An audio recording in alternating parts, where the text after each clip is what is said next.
এখানে fried rice বানাচ্ছি।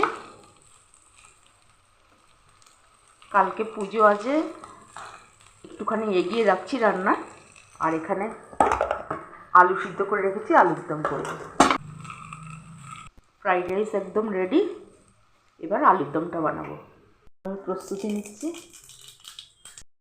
পেঁয়াজটা দিয়ে দিই।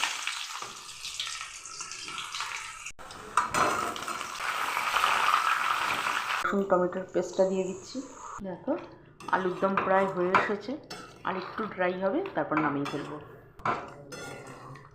আমার আলুর দম রান্না একদম রেডি। ফ্রাইড রাইস আর হচ্ছে আলুর দম।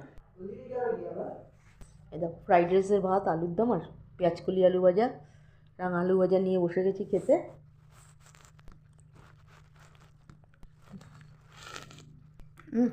দারুণ হয়েছে খেতে।